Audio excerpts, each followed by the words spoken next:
Hi everyone, my name is Lisa Slimani and I will be discussing and going into detail about the microorganism called poliovirus.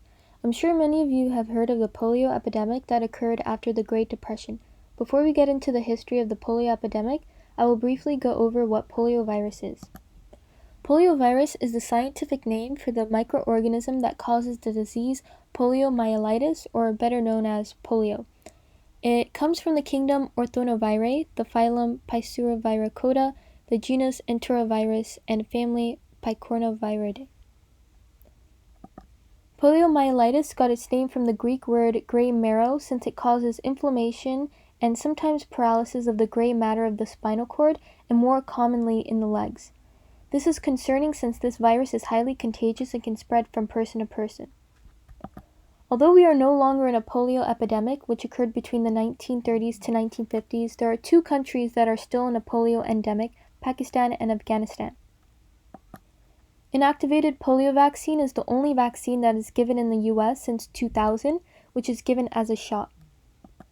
Oral polio vaccine was previously used in the US over 22 years ago. It is still used in other countries, mainly developing countries.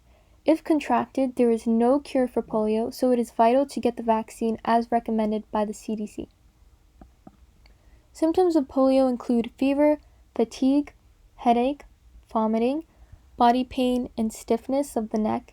In severe cases, the virus may attack the spinal cord and cause paralysis and even death in some cases. The peer-reviewed article that I will be discussing is called Unraveling the Transmission Ecology of Polio, and the popular journal that I will be referring to is Polio is officially circulating in the US again. This peer-reviewed article is chosen since it looks back at the history of polio when it was an epidemic in the US and traces any patterns that can help us completely eradicate polio in the two countries that are facing a polio endemic, which are Afghanistan and Pakistan. Trends seen during the polio epidemic can also help us identify and target trends in future epidemics as well, since there is a suspected re-emergence of polio in the US currently. To better understand the data and results presented in the article, I will briefly go over some background information about the polio epidemic that occurred in the US between late 1930s to early 1950s. On average, about 33,000 new cases of polio occurred yearly. When diagnosed, symptoms lasted 1 to 2 weeks, which was the quarantine period. In severe cases, some patients may become paralyzed or experience 30 to 40 years of post-polio syndrome, which is deterioration of nerve cells that eventually leads to loss of muscle strength and dysfunction. Humans are the only carriers and spreaders of this virus. It is most commonly spread by contact of infected person's feces and less commonly by coughing and sneezing. In order to stay safe from contracting the deadly virus during the epidemic, people would quarantine themselves and their families, especially their young children. Today, we understand the fear people felt and the precautions they took during the polio epidemic, since our generation is currently recovering from our own pandemic that was similar in contagiousness and spread. Now that some background information has been provided, we can now refer to the data in the article and analyze the results. The scientists in the research article hypothesized that increased transmission of polio in the US during the 1930s to 1950s epidemic had more to do with demographic trends rather than improvement on hygiene and sanitation. The researchers gathered data from their epidemic that reflects on transmission rate of 48 states in the US from 1931 to 1954. They also compared that data with the data that reflects the boom of newborns during that same time period.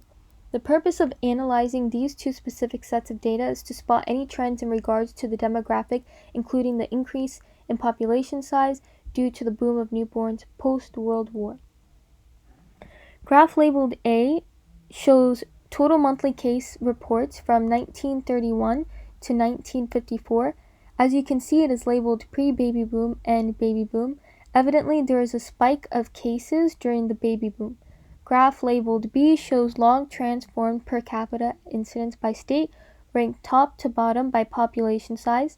Graph C shows disease fade-out frequency as function of state population size during the pre-baby boom and baby boom eras, labeled as blue and red. The lines represent fitted negative exponential curves which tend towards zero. The researchers concluded from the research and data they gathered that polio was a seasonal virus that peaked in August to October. They also concluded that transmission rates increased during the transition from pre-baby boom to baby boom. Demographics such as birth rates and/or environmental factors play a key role in the spread of the virus. The data gathered in the research article is vital information to help maintain eradication of polio. Recently, there has been concerns of re-emergence of the virus in the U.S. since there have been a few cases found. The difference between the cases found and the poliovirus from post-World War is that today's cases are vaccine-derived poliovirus opposed to wild poliovirus. According to the article written by Laura Basis, vaccine-derived poliovirus happens when local immunity to poliovirus is low enough to allow prolonged transmission of the original weakened virus in the oral polio vaccine. As previously stated, oral polio vaccine is only given in a few countries, not including the U.S. By studying trends in the past, we can better prepare ourselves for the foreseeable future if another epidemic emerges. It is important to stay safe by keeping distance from sick people and sanitizing your hands during these times. I hope you enjoyed my short presentation on poliovirus. Thank you.